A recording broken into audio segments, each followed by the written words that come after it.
Living longer, living healthier, living better than ever before.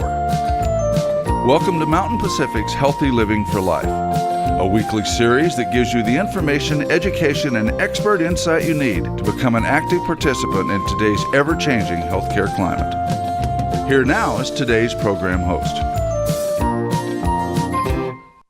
Why should you stay connected with friends, family, or the community? Because your life just may depend on it. Social isolation is not just feeling lonely, it's lacking meaningful contact with others, and it takes a toll on your physical and mental health. Welcome to Healthy Living for Life, a show dedicated to helping you do just that. I'm your host, Lisa Sather. Today we'll talk about how you can fight the risks of social isolation. Stay tuned, we'll be right back. Welcome back. On last week's episode of Healthy Living for Life, we talked about the impact isolation and loneliness can have on older adults and their health. We heard from experts about programs that help make sure people don't have to be alone. This week, we're going to talk about different options so people can fight social isolation risks and reconnect with the community. Joining us this morning is Nancy Anderson from AARP. Nancy, thanks for continuing this important conversation. Absolutely. So isolation among older adults is becoming a public health issue, and we of course talked about this last week. To quickly reset the stage, can you explain how feeling isolated or lonely can affect someone's health? Yes, it's amazing to me. People who have limited social contacts actually are 26% more likely to die from their chronic health conditions than people who have good social circles and are well connected. And you know, it really has the effect of smoking 15 cigarettes a day. It's just amazing. So it can really make your health conditions worsen more quickly. You can be more susceptible to heart disease, breast cancer, high blood pressure, as well as emotional diseases like anxiety and depression. So there's some common reasons why people feel cut off from their community. Can we talk about some of those and what people can do to combat them? One of those is lack of transportation. Oh, you've got that right. Once an older adult loses the ability to drive or even can't afford to maintain their vehicle any longer, that can be a real red flag and a road to social isolation. So there's a few things that that person should do. They need to not be afraid to try to connect with neighbors, ask for a ride, call a family friend and ask to go to lunch, to get taken for errands, that kind of thing. That's really important. You can also check into the bus schedules. Buses are a good way to get around. They're economical, but not really a good solution in a rural state like Montana. Although cities have some pretty good programs. Helena has Dial a Ride that you can just call and they'll come pick you up and take you to the place that you want to go. You don't even have to track a route that way. Those are great tips.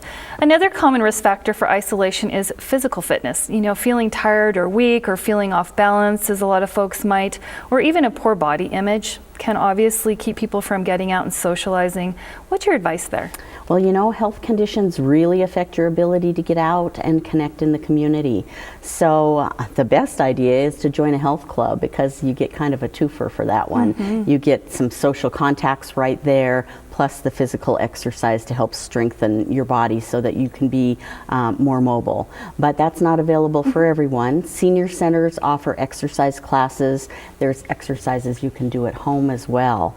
But it's really important to get strong enough to get out into the community. Oftentimes, maybe as they're recovering from a surgery or a health episode, it's surprising how quickly that muscle tone goes. Mm-hmm. So don't be afraid or embarrassed to use a walker or a cane. The most important part is to get out and to connect in the community. Another physical condition that can lead to social isolation is hearing or vision loss. Can you speak to that? Boy, isn't that right? Yes. I mean, I just can't imagine being out in a group of people and not being able to hear the conversation. Maybe you don't hear when someone speaks to you. You can't add properly to the conversation. That's very isolating, even in a large group. So a hearing aid can make a world of difference in somebody's social interaction. And, you know, vision is another thing. As we get older, we often get cataracts. Things get pretty blurry, not as sharp as they are, and getting that taken care of can brighten the world. It brightens your outlook.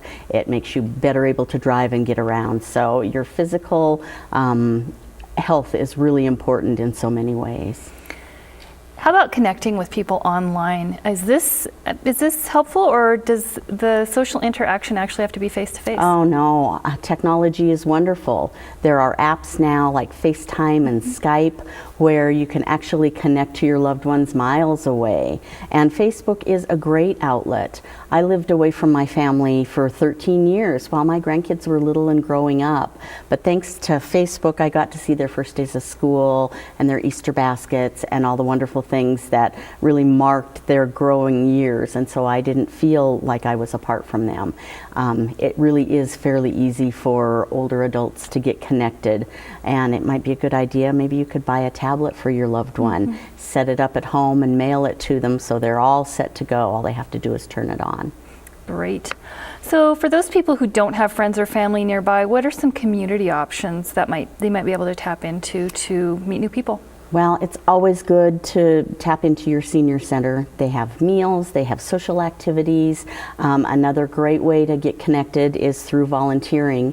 AARP has a great volunteer program, but so do your local museums, and you can volunteer at a hospital, or there's so many different ways. Find your passion, find what you'd like to do, give back to your community and make friends. Absolutely. How about getting a pet? Is that something that might help someone feel more connected? A pet is great. You know, we're born to nurture.